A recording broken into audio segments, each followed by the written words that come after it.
ஒன்றாக போராடினால் நீங்க சூழ்நிலை வரும்.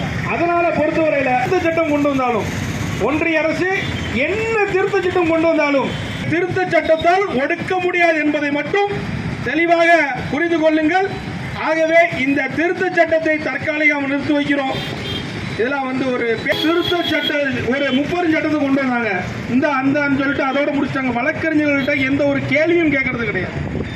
ஏதோ பல சட்டங்களை கொண்டு வரும்போது அதுல வச்சுட்டு அதுக்கப்புறம் ஸ்டாப் பண்ண என்பது வேடிக்கையான செயல்.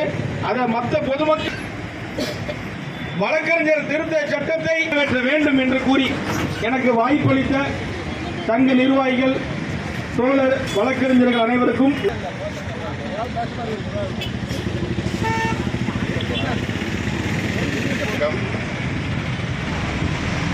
இன்று திருநெல்வேலி வழக்கறிஞர் சங்கத்தின் சார்பாக ஒன்றிய அரசு கொண்டு வந்துள்ள வழக்கறிஞர் திருத்த சட்ட மசோதாவினை திரும்ப பெற வலியுறுத்தியும் அதனை முழுமையாக ரத்து செய்ய கோரியும், அதோடு மட்டுமல்லாமல் தமிழக வழக்கறிஞர்கள் தொழில் புரியும் இடங்களில் தொடர்ச்சியாக சமூக விரோதிகளால் தாக்கப்பட்டு உயிருக்கும் உடைமைக்கும் பாதுகாப்பில்லாத ஒரு நிலைமை ஏற்பட்டு வருகிறது. ஆகவே வழக்கறிஞர்களையும் வழக்கறிஞர்களுடைய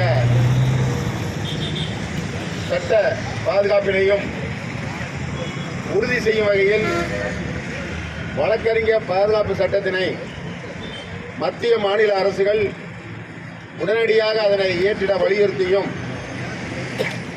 அதோடு மட்டுமல்லாமல் தமிழக அரசு வழக்கறிஞர் சேமநல நிதியினை, அதாவது முத்திரைத்தாள் கட்டணத்தை 30 ரூபாயிலிருந்து